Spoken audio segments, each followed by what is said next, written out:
I'm Renee Rochelle, the founder and president of One True Match. I'm here to help you find and cultivate the love of your life. For over a decade, I've dedicated my life to the importance, purpose, and dynamic of human relationships. My team and I are disciplined by faith, love, and integrity to help our clients find the quality relationship they've always dreamt of. Each week, I will be sharing the tools and tips I've learned that have rooted my success as a matchmaker with other leaders around the world. Hello, loves. Welcome back for another amazing talk. I am here today again with my favorite, Connie. Hi, everyone. And we are going to be talking about all topics, we feel like, but today, particularly, we are going to talk about 3 ways to break out of relationship complacency. And this was actually requested from one of our lovely, clients who had suffered this in the past and has come to us to get, be on a whole new journey of finding love. And we thought, what a great topic, as so many people kind of get stuck in this either groove or within a relationship. Complacency, right? I mean, at the end of the day, and we were looking it up because we wanted to be somewhat, what is complacency? And it's not being lazy in a relationship. It's more being comfortable, I guess I would use that word, where you continue to do the same thing. You're just kind of in this, continual and critical. I don't mean to say flat, but relationship where you're comfortable and you're complacent. And this works for some relationships. So we're not saying this is not for all, but if you're probably listening to this, your goal is to maybe break out of this because somebody you're in a relationship with, or even if you're single, you can find yourself being complacent in the same kind of routine. Yeah, and also while being single, some people do this in, like Renee just said, that whole comfortable is you're so comfortable single, which we want you to be. We want you to thrive while you're single. It makes you a better mate. It makes you ready for that relationship, but also too comfortable that you're going to stay single for probably years and years to come. Like, that also falls in this bracket as well. That's so true. And so one of the first steps we want to talk about when it comes to like the 3 ways to break out of a complacent relationship or break free from it is to step out of your comfort zone. I think so many of us get so comfortable in our way, in our habits. I know I'm a stickler for a routine. I can't wait to have a routine actual weekend ahead this weekend because it feels like it's been so out of routine. But it's also what makes life fun. Yeah. And we don't get kind of, I don't mean to say bored, but in that regards, yes, in our life. And it just becomes very complacent. Yeah. And so it's so important that you try new things. It's so important that you, as far as when we're talking about stepping out of your comfort zone, like one of the things you can do is, I know Connie will always say, try something new, because we repeat that all the time. It's the definition of insanity, right? So do not go on, I'm sorry. No, it's okay. I mean, if you continue to the same thing over and over and over again, you're going to be complacent, and it's the definition of insanity. You're going to then repeat the past, right? Yeah. So the whole reason we're doing this podcast is because a client was talking about how do I stop or change that pattern. And how easy it is to get in that pattern. Like Renee just shared, it's so easy to get in a routine. We all love routine. Anyone that watches our podcast or knows us knows that we love routine, me and both Renee. So this is even great reminders for us, who do love routine. But in a relationship, I think if you've talked to me or you're a client, listen to this, you will know that I will tell you this over and over again. Do not go to the same restaurants. I do not like it. I do not love it when people continue to do the same dates over and over and over again. When people go to yes, I know you have a local spot that's fun and cool and great. You continue to do that, but also remember to bring some excitement. It gets so boring, and that also tends to stepping out of your comfort zone. People are like, well, we love this restaurant. Why fix, what's the saying? Don't fix it if it's not broken, something along those lines. Don't fix it. Yeah, don't fix what's not broken. Yeah, that's it. So people say to me oh yeah, but we love going there. It's our favorite place. It has happy hour. It does this, da da da. And I'm like, yeah, but you're not stepping out of your comfort zone because you just came so comfortable with the waitress, so comfortable with the thing. And it gets boring. And it's no way to spice up your relationship either. It's not fun to continue doing the same thing. And I know we all have hobbies and we all have things that we enjoy. Say, for example, you go, oh gosh, every time I say go for an example of a hobby, I'm always like, so you and your partner go golfing, but you go golfing every week. sure, great. Continue doing your like routine, but it comes so routine that it's no longer fun. So spice it up. Do something like, I don't know, think of another. Something new. Yeah, like something... go kayaking. I don't know. Do something more exciting and step out of your comfort zone in the little areas of life.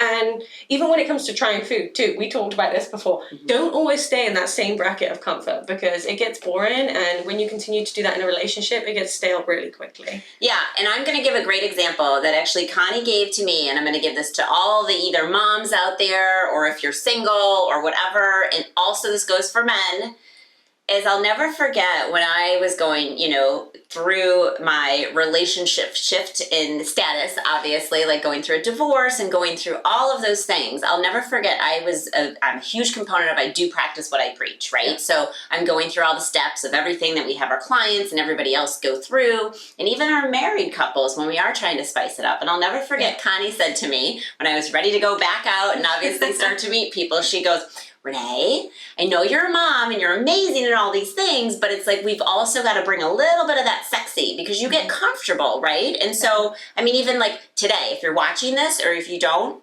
go on to YouTube because we actually are doing this live. But I was like, it's so important, and you show a little bit of sexiness, but you also have class. And so there's so many times people, I always say it's so important to have like date nights and go out and do those things. And it's like, you've got to get out of that business suit and you have to get out of that church look, I guess. I don't mean to call it that, but like when we're at church and we're at work, we should be dressed classy, and we dress for God, and we dress for obviously our bosses and our team because it's not about anything. But when you're on a date or if you're single, put on those put on whatever makes you feel sexy still with class. Yeah. So you're still like, people want more obviously, because if you're trashy, that's not going to get the results of who you want. But it's so important. If you feel sexy, you will bring sexy on a date. Yeah, and it's even if you're like, I know that I do this all the time. I tend to lean towards black clothing. A lot of females, a lot of men. And it's funny, we're wearing black right now, by the way. That's why I was like, I'm throwing myself under the bus here. But we tend to and it's actually known that everyone kind of tends to go for blacks or whites or these colors that keep us very comfortable and very plain to not stand out and things like that. And Jeremy will say to me, every time I wear a bright color or something, I wear a green dress, a bright green dress. I think it was last week or the week before. And he was like, it looks so good. And I'm like, oh gosh, I feel like a traffic light or something. But it is, it's stepping out of your comfort zone for such small things like that, which make it more exciting. And that's what I told Renee. I was like, I know that you're used to wearing your businesswoman, but you have to take your businesswoman hat off or wear something a little more fun. Show a little bit more arm than you'd expect. Take the blazer off. I even know in these podcasts, if you're going on video, you'll see. Sometimes I'll wear a blazer, and sometimes I have to take that blazer off to bring the more fun side of Connie out. And it's true. You go into these movements of what you're wearing, or maybe even something if you're wearing I have a friend that wears her work, has work glasses. And when she has her work glasses on, I swear she doesn't forget about work. It sounds so silly, but it's stepping out of your comfort zone that allows you to break out of that, same boring stamina almost. Yeah. The same going on and on and on. Yeah, I totally agree. So, okay, because we don't miss all of our points that we want to talk about, because Connie and I can talk forever and ever and ever, is so step out of your comfort zone, try something new, whether it be fashion, whether it be an activity, whether it just be something totally different. And then the other one is identify and remove barriers to change. Yeah. So I think, we all have barriers from our past, from childhood, from expectations, from things we've kind of gotten complacent on. Mm-hmm. And so we're getting the same results again in any relationship that we have. So again, if you're listening to this, you want to make a change, and that is why we're talking about this. So we're making these suggestions that I think are really helpful to sit down and write on a piece of paper, because that's the way I do it, or if you are tech savvy, you get your little tablet or do whatever. Are they even called tablets anymore? Probably not. iPad, write it down, whatever, it doesn't matter. But I like just paper and pencil because I'm old school like that. But and you write down your barriers. We all have them. I know I get in my way on certain things. Everybody knows I'm a perfectionist, and no one should be a perfectionist because it also just And beat yourself up at the end of it because you can't be perfect, right? So some of my barriers are to stop and take a deep breath in moments.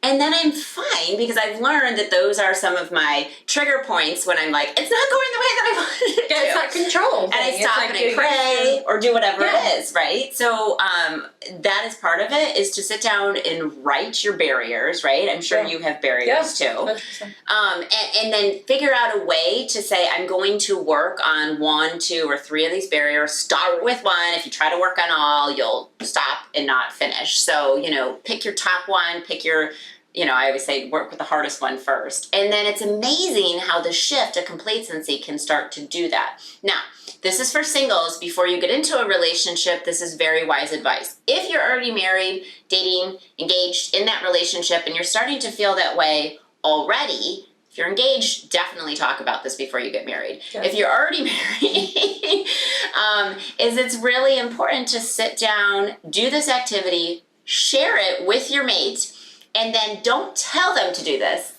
Hopefully by the power of suggestion, they will see an improvement in you and want to make a shift in them. So together, you guys can go through this journey to say, I don't want to be in a complacent relationship. I want to be in a thriving, exciting relationship like we had when we first started. And so I think it's really important to remember, what are those things that are holding you back, your barriers? Yeah, 100%. And I think that also a lot of the time people don't think, when it comes to being, just complacent in a relationship and almost just, kind of that standstill, is people don't often think about blaming the other person instead of looking back at themselves and being like, true. I do have these barriers. Or like Renee said, past relationships is usually what puts those barriers up. But whether it be, something like, I don't know, and I'm going back to kind of that activity thing because it ties back in with our first kind of key point here, is if you hated doing cooking in the kitchen. Oh my gosh, this is a good one. I talked to Renee about this. But cooking in the kitchen, if you hated cooking with your partner because it either ended heated, ended up in arguments, it ended up nasty, whatever it may be, if it ended up a toxic situation, but now you are so stubborn to not cook in the kitchen and you're just done with that. You have to go back and go to it's like, go into the root of the cause. You have to dig it back up and you kind of have to feel those feelings again and then discuss that with your partner to also then move forward to make it like more fun. So say that is something that your partner likes to cook, wants to cook more things together, like things like that. You have to break past those barriers, whether they're small, big, or even if it's not as extreme as that, even if you just didn't like doing it prior, or you have like a mindset. I have a mindset, I shouldn't be doing the backyard. I should not be gardening. I should not be doing, that's not what I think I should do. And it's funny, Jeremy's like, but I think it would be fun to do together. So last weekend, I was like, Connie, get your big girl pants on and get over your little barrier if you think you shouldn't be doing it, and go out there and have fun. And guess what? It was productive, it was fun, and it made him feel good. But it is a barrier that you see the fruits of your hard work labor, right? Because now, hopefully, if you did it right, with love, apparently anything can grow. Yeah. So you will start to see the fruits of your labor from that, which is that's like a perfect example, and it's such a small, of doing something different and getting out of your own way. I love that. It's such a small, to me, I was like, oh my gosh, I don't want to do gardening together. Like, this is ridiculous. Like, fine. But I was in such a strump about it that I was like, oh, Connie, practice what you preach, right? Right. Like, practice what you preach. I was like, go back. I was like, go out there and do it. And now I'm like, okay, I can garden. It was fine. It was fun to do it together. And that was something that Jeremy wanted. And it's such a small barrier, but in relationships, when you constantly have that mindset of, I'm not doing this, I don't want to do this, and whether it might be something of just my fact where you don't want to do it, or the fact of like maybe cooking where you've had like a toxic environment, like all those barriers have to be addressed or move on to make your relationship not that stagnant and just staying in the same spot. Right, and I totally agree. And if you're sitting here and you're single and part of complacency is like Fridays, it's been a long week, right? You don't want to go back out or whatever, or you're like, oh, it's just Saturday, I'm just going to run to the grocery store in my, yoga clothes or whatever it is, or workout clothes, and just be complacent in your scenario. I can't tell you how many times I'm like, put that effort and that positivity of like, you know what? Hey, every day God gives me opportunities. It could be an opportunity. I might meet somebody at the grocery store, at the gas station, and I say this all the time, look up, smile, look great, and say hello to a stranger. Yeah. Because it is so amazing how just doing even that smallest little thing shifts your entire day. How many times can we be in a really bad mood or where like something's happened to us and somebody kind says to us and gives us a compliment? Yeah.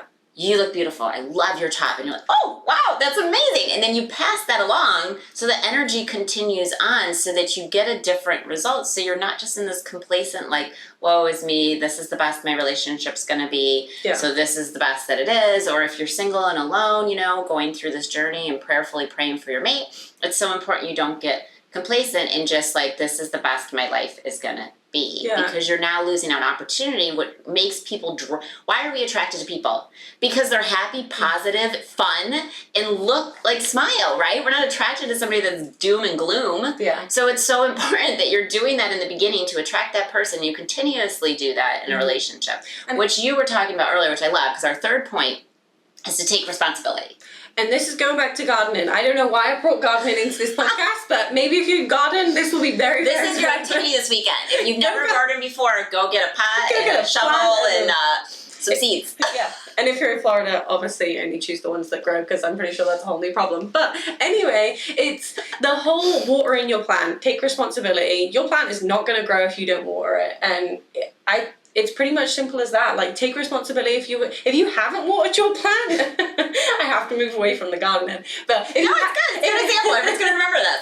If you haven't watered your plant, it's not going to grow, and you have to take responsibility that you let that plant die. And that is the same with a relationship. And that might sound a little brutal, but your relationship will die and fizzle out if you do not take responsibility. And on the plant thing, because she started this whole like subject, is if you are in Florida or if you are in an area where it's cold, depending on when you listen to this, so cold, too hot, whatever, my daughter and I, actually an indoor activity was to plant a seed. And she was so amazed. She kept saying, Mommy, when's this going to grow? When's this seed? And I was like, oh, in a week.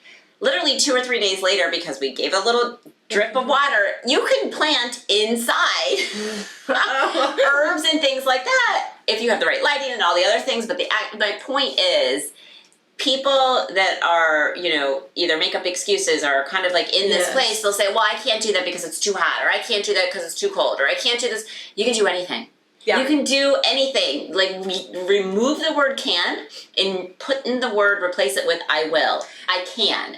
And then it's amazing how part of that taking responsibility is literally holding yourself accountable. If you want to, you know, you're tired of, you're both sitting on the couch and you're feeling not at your best and you're not sexy in your own, start doing activities. Walking, like exercising. You don't have to go to some crazy workout class. Like, that, you don't have to. And do something fun. Like Renee said, go on a walk. I mean, walk to the grocery store and pick up groceries. Like, it sounds, of course, given, I say that in a very British term where people, I will walk anywhere. So any of my friends listening to this will be like, Connie, please be quiet because you say you can walk anywhere. But it really is. Romance. I said this in podcasts before, and I will continue to say this, that you have to romance your every single day. Like, whether it's just eating dinner outside together, put a candle, like, make it special, and you have to romance your life and take, which is part of taking responsibility if that's a choice that you want to do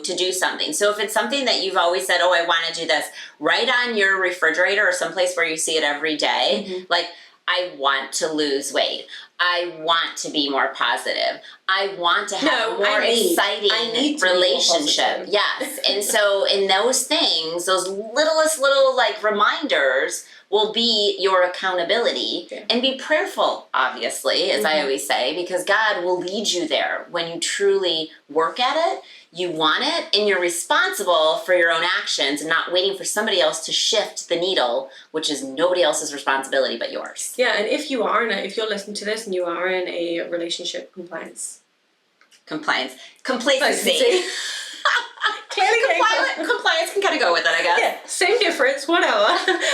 But also take responsibility of how you got there. So many people are like, yes, we want you to break out of it and we want you to focus on breaking out of it, but you have to also, again, oh my goodness, get to the root like a little, like that garden, and get right back to that root and figure out what you did to be in that space in the first place. Because once you've got that, you can realize what next steps are going to make you successful and how to continue to put effort every single day to break out of that cycle. Which is so true. So what you're walking away from this is to step out of your comfort zone, to identify and remove the barriers that are holding you back, and take responsibility for your own action if you want to break out of a complacency or a relationship that you just feel is not moving forward, or even in your own self, because you are responsible for your own actions to trickle on to other people to get the results that you want. So we hope that you have found this helpful. We always love when people write in and we talk about the things that are most important to you,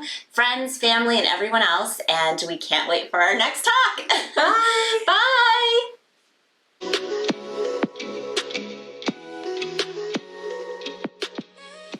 It's been another great talk on this episode of One True Talks by Renee Rochelle. I look forward to our next chat.